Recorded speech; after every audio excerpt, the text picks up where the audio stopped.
Hello, English learners. Welcome to the podcast. Let's start by clarifying what the CELPIP General Test aims to assess. It's not just an English test, right? Could you walk us through its overall purpose and structure in a real-world context? Absolutely. The CELPIP General Test measures functional English proficiency, focusing on how well you can use English in daily social, workplace, and community scenarios. Unlike academic tests such as IELTS Academic, CELPIP targets real-life communication. Think explaining a problem to a supervisor or making plans with a friend. The test is divided into listening, reading, writing, and speaking components, mirroring common communication tasks. That's interesting, especially since so many language assessments still lean academic. Is there a rationale for this practical approach? Yes, the rationale stems from the needs of organizations like Citizenship and Immigration Canada. They want assurance that newcomers can handle real-world English, participating in meetings, understanding news, or resolving workplace issues. In fact, the scoring is calibrated against the Canadian language benchmarks, ensuring alignment with what's needed for community and workplace integration. Let's dive into the logistics. The CELPIP General is fully computerized. How does this impact the test-taker experience, especially compared to traditional paper-based exams? The digital format introduces both conveniences and challenges. On the plus side, computer-based delivery allows for immediate scoring in listening and reading and offers tools like spell check in writing. However, it demands that test-takers be comfortable with typing, using a mouse, and navigating on-screen instructions. There's no paper booklet, everything is on screen, including audio playback for listening. Interesting. Are there any accessibility concerns or unique features to support diverse candidates? Definitely. Privacy shields, separate workstations, and headsets with microphones are provided. For those with documented disabilities, accommodations can be arranged. But since you can't bring your own devices or dictionaries, and the test is strictly timed, it's critical to practice under similar digital conditions before test day. Let's break down the listening test. What are its main sections, and what specific listening skills are being assessed? The listening test spans about 40 minutes and includes 7 parts, such as identifying similar meanings, answering questions, conversations, news items, and viewpoints. Skills assessed range from basic comprehension like paraphrasing to higher-order tasks, such as interpreting multiple perspectives in a debate. For example, the viewpoints section requires you to distinguish between nuanced arguments and infer implied meanings. So, would you say this test goes beyond just literal understanding? Exactly. While initial questions focus on surface meaning, later sections like analyzing viewpoints or summarizing news demand inference, analysis, and synthesis. Effective note-taking and active listening are key, especially since you only hear each audio clip once during the real test. The study guide emphasizes strategies for eliminating wrong answers. Could you elaborate on how this works in practice, perhaps with an analogy or example? Certainly, think of it like a detective narrowing suspects. For instance, in listening, if the audio mentions John was not worried about an interview, you eliminate any options that suggest anxiety. Similarly, in reading, if a passage describes Tofino as refreshing, you discard answers implying it's boring. This process is analytical scrutinize options for direct contradictions or irrelevant information, thereby increasing your odds even when unsure of the correct answer. So, it's less about guessing and more about strategic filtering? Exactly. By methodically ruling out distractors, you make an educated choice, which is statistically shown to boost scores in multiple choice formats. Let's shift to the reading test. What types of texts and questions can candidates expect? And how does this reflect real-world reading tasks? The reading test features 4 parts: correspondence, diagram application, reading for information, and reading for viewpoints.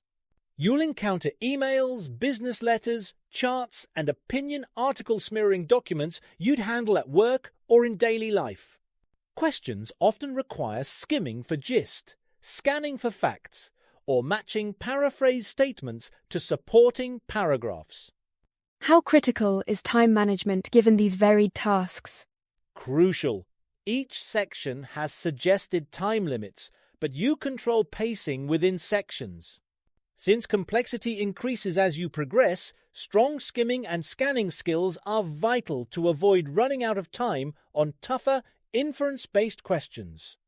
You mentioned skimming and scanning. Can you explain how these techniques differ and why they're essential for the CELPIP reading test? Certainly. Skimming means reading rapidly to grasp the main idea, like glancing at a news headline to get the story's topic. Scanning, on the other hand, is searching for specific information, such as a date or statistic in a memo.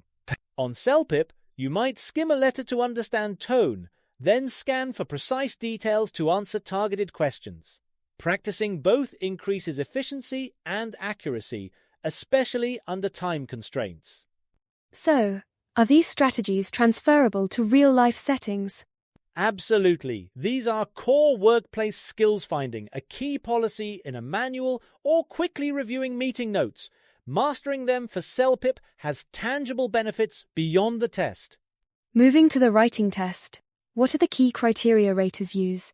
And what are the most common pitfalls for test takers?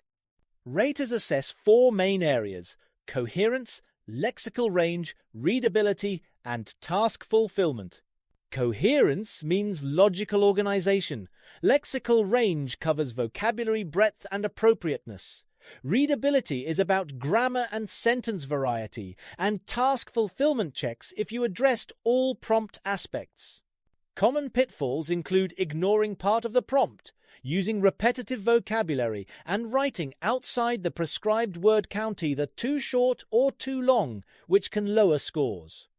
Is there a recommended approach to avoid these mistakes? Yes. Careful planning, outlining key points for each bullet, and reviewing your work for completeness and clarity can mitigate most errors. Also, use the spell check wisely. It won't catch word misuse, just spelling errors. Speaking is often the most stressful part for candidates.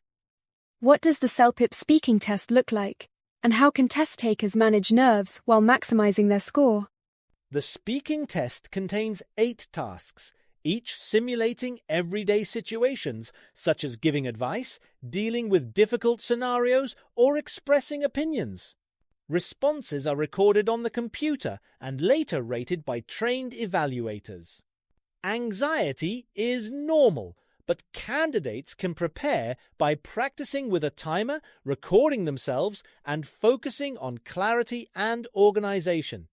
Remember, pronunciation, intonation, and fluency are all assessed, not just accuracy. Are there techniques for performing well even if you blank on a topic? Certainly. If you're unsure, use general statements, structure your response logically, and fill time by elaborating or giving examples. Showing effort and structure is better than silence. Once you complete the test, how are scores reported? And how do they align with the Canadian language benchmarks?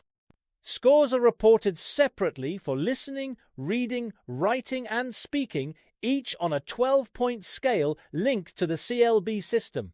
For example, a CELPIP Level 9 equates to CLB 9, indicating initial advanced proficiency sufficient for most immigration pathways. Listening and reading are scored automatically, while writing and speaking are rated by trained evaluators. This alignment provides clear feedback on your readiness for real-world integration. Does this mean a single weak area can significantly impact an application? It can, depending on program requirements. Some pathways require minimum scores in all bands, so balanced preparation is crucial. Preparation is key. What does the study guide recommend for building the functional language skills CELPIP assesses? The guide stresses active, sustained practice of listening to news, reading varied materials, and using English daily. For listening, focus on understanding gist and details in real conversations or broadcasts. For reading, practice with emails, charts, and opinion pieces. Writing and speaking require producing organized, clear, and relevant language, so simulate test tasks, get feedback, and build a vocabulary notebook. The goal is not just test success, but practical English fluency. How important is simulating test conditions? It's vital. Practicing under timed, digital conditions builds familiarity and confidence, minimizing surprises on test day. Finally, let's talk about test day itself.